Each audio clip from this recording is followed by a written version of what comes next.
For example 5, given f prime of x is equal to x sine x with the initial condition pi over 2 comma 0, find f of x.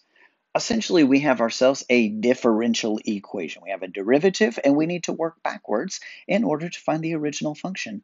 Well, this is a derivative. To work that process backwards, doesn't that mean we need to take the antiderivative?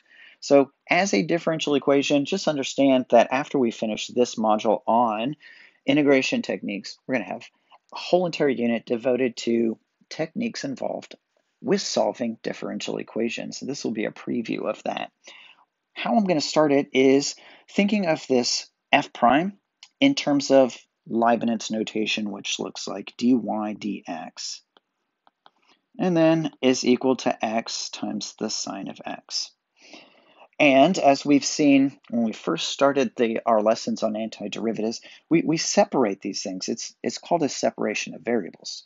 I'm going to take the dx term, and or this differential, we're going to bring it over here to the right-hand side. So we have only y's on the left, and we have only x's on the right-hand side. So we have dy is equal to x sine x dx.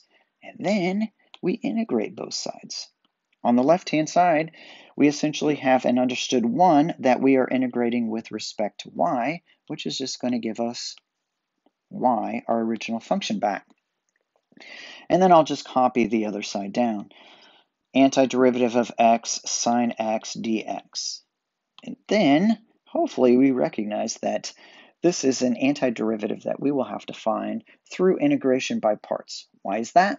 Well, we have a product of two functions. And the product of these two functions, it doesn't qualify for U substitution. As a matter of fact, I'm pretty sure this might have been one of the ones that we've already found the antiderivative of. But let's pretend like we've never done it before.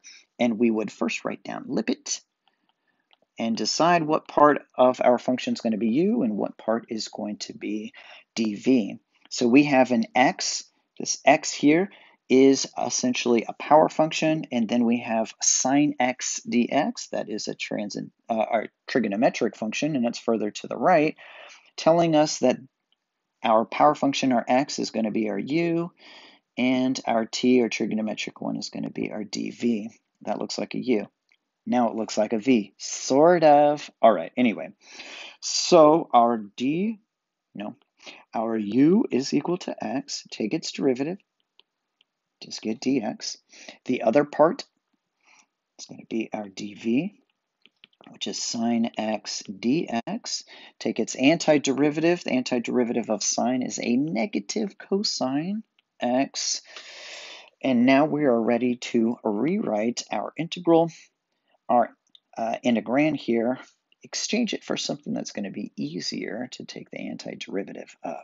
So we have y is equal to u times v, and I'll bring that negative sign out front. So negative x cosine x minus antiderivative of v du.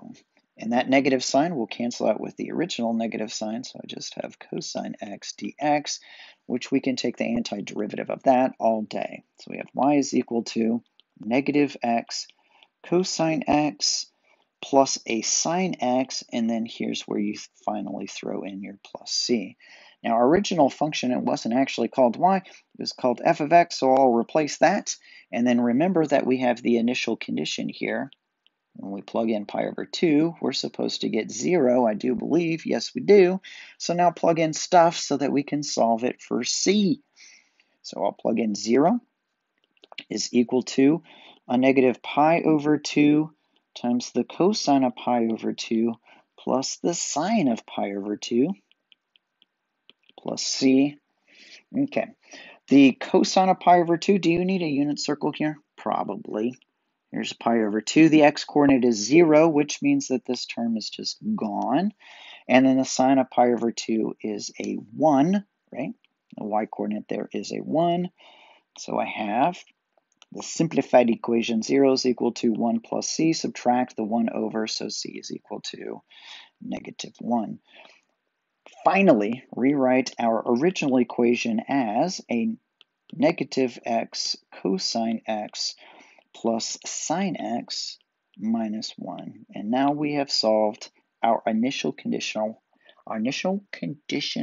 problem, easy for you to say, where our differential equation was x sine x.